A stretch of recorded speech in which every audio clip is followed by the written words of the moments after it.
Salut à vous les âmes, j'espère que vous avez passé un bon été, que vous vous êtes reposé, relaxé, soit tout seul parce que vous êtes un petit sauvage, soit entouré de tous les gens que vous aimez et de vos poilus.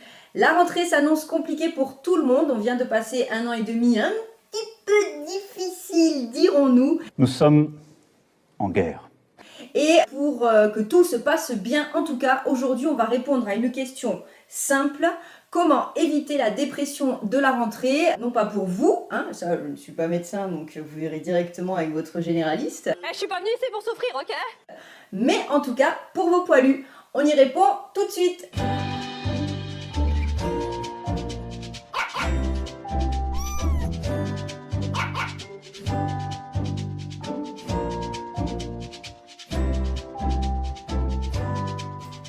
Oui, la dépression touche aussi nos petits animaux, chiens, chats, lapinous, etc. Et parfois on passe à côté parce que c'est pas commun et qu'on attribue cette maladie tout simplement aux êtres humains.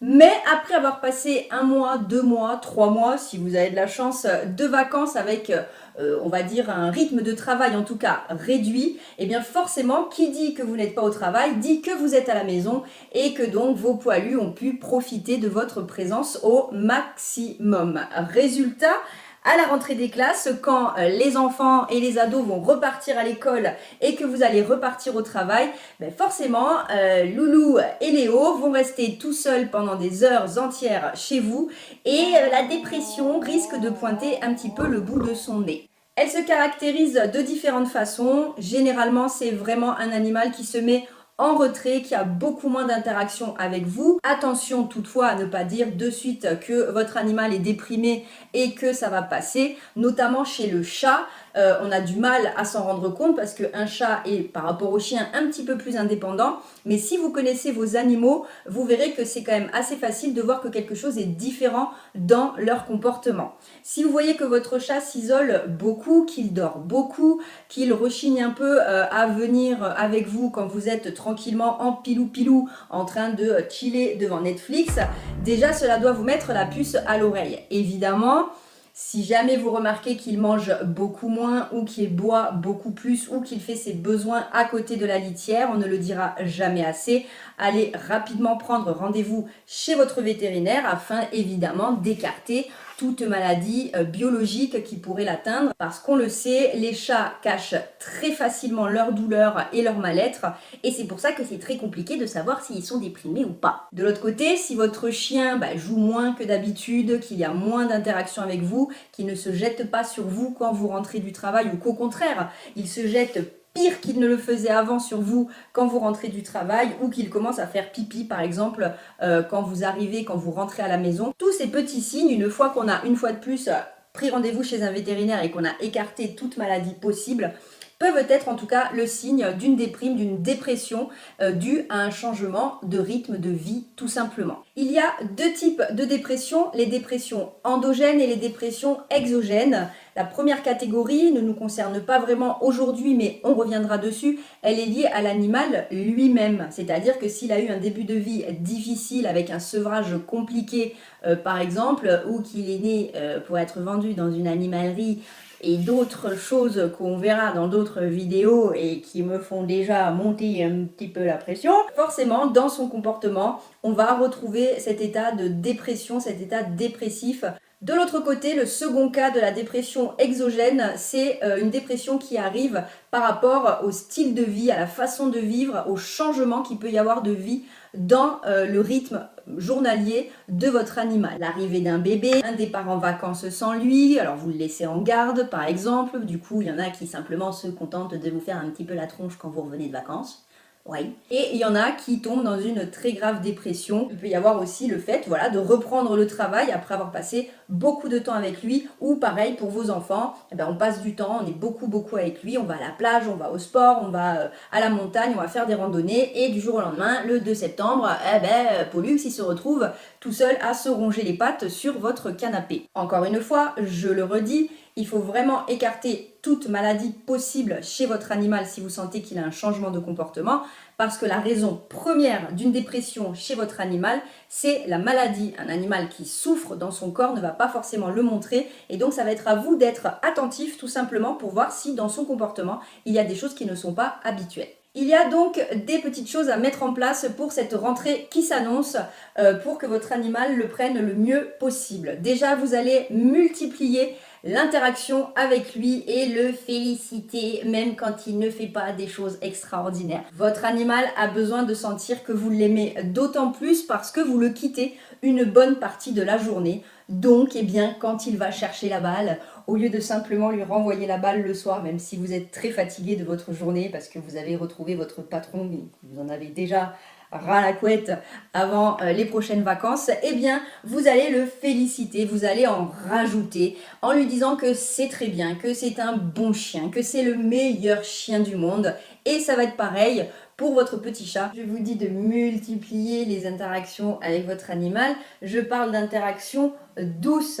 Demandez s'il vous plaît à vos enfants de ne pas arriver brutalement, subitement sur votre animal qui est en train de dormir dans un panier, sur le canapé, sur un lit, enfin partout ils veulent dormir parce qu'on le sait, c'est les maîtres de la maison. Mais au contraire d'aller le stimuler tout doucement.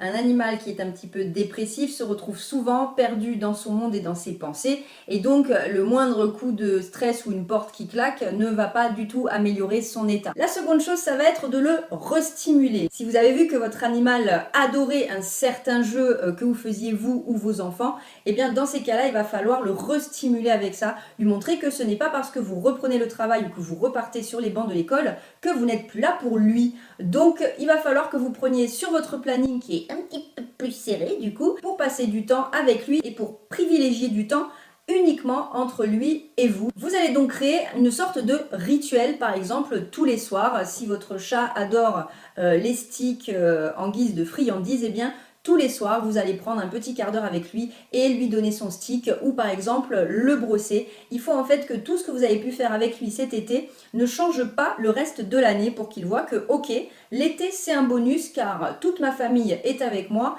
et là ils repartent pendant plusieurs heures dans la journée, mais en tout cas moi je n'ai pas vraiment de changement puisque j'ai toujours mon petit rituel du brossage, j'ai toujours mon petit rituel de la balle, j'ai toujours mon petit rituel qui montre que c'est moi quand même le patron de la maison. La troisième chose, ça va être de lui montrer que la rentrée, elle est bénéfique pour lui aussi. Parce que si vous avez eu votre petit agenda One Piece, lui, il a une nouvelle balle, un nouveau jeu interactif ou de nouvelles petites friandises. Il va donc associer en fait de façon positive le fait qu'il y ait un changement dans son quotidien, mais que quelque part il y retrouve son compte aussi. Évidemment, il y a des dépressions qui vont très loin où les animaux peuvent aller jusqu'à se laisser mourir, donc n'attendez pas ça et n'envoyez pas la balle à votre chien si vous voyez au bout de la 15e fois qu'il est par terre, qu'il est amorphe et qu'il ne réagit plus. Si quand vous partez au travail et que vous rentrez, vous écoutez derrière la porte et que vous entendez votre chat ou votre chien chanter « Je suis malade, parfaitement malade, maman est partie travailler, j'attends de voir papa rentrer ». Évidemment, c'est que ça ne va pas très très fort. Vous l'amenez chez un vétérinaire, vous prenez rendez-vous et un traitement médicamenteux sera mis en place pour justement essayer de pallier à cette dépression. Il y a d'autres choses, attention, qui ne se substituent absolument pas à une visite vétérinaire. Je le dis beaucoup, mais parce que je sens arriver le truc gros comme une maison, de dire, elle se prend pour un veto, elle va tuer des chiens et des chats et elle dira que c'est pas de sa faute. Non, ça fait à peu près 12 fois depuis le début de cette vidéo que je vous dis d'aller chez le vétérinaire si votre animal ne va pas bien. Si vous n'avez pas bien entendu, vous rembobinez de suite et puis c'est tout. Mais il existe notamment une petite aide qui s'appelle les fleurs de bac. Je suis conseillère en fleurs de bac, j'ai fait ma formation et je vais vous en conseiller quelques-unes pour justement essayer de faire arriver cette rentrée le mieux possible, la faire accepter en tout cas le mieux possible par votre animal. Il y a évidemment le rescue, vous pouvez prendre le rescue enfant qui est sans alcool, mais ne vous inquiétez pas, le rescue avec alcool est tellement dilué que votre animal ne le sentira absolument pas. Ça, c'est vraiment pour les cas de crise de panique, de crise d'angoisse de votre animal. Ou si quand vous rentrez du travail, par exemple la première semaine après la rentrée, vous voyez qu'à chaque fois il fait un petit peu pipi partout ou qu'il est surexcité, vous pouvez tranquillement lui déposer avec la pipette 4 gouttes sur la langue. Alors oui, vous allez me dire, elle est bien gentille, mais est-ce qu'elle a déjà essayé de mettre 4 gouttes sur la langue d'un chat? Oui, c'est compliqué, donc vous pouvez directement les mettre dans la gamelle d'eau, que vous ayez plusieurs animaux ou pas, ne vous inquiétez pas, ça ne peut absolument pas faire de mal et ceux qui ne sont pas stressés ne deviendront pas complètement stone, il n'y a aucun problème. Pour la fleur du changement, la fleur de bac du changement par rapport à la rentrée, au fait que vous soyez moins là, je partirai sur le noyer, c'est-à-dire la fleur walnut, qui va permettre à votre animal de comprendre ce qui lui arrive et d'accepter de rester seul. C'est souvent une fleur que l'on donne au moment d'une naissance, d'un déménagement, si vous mettez votre animal en garde ou si vous partez quelques jours et que quelqu'un vient pour pouvoir les nourrir, etc.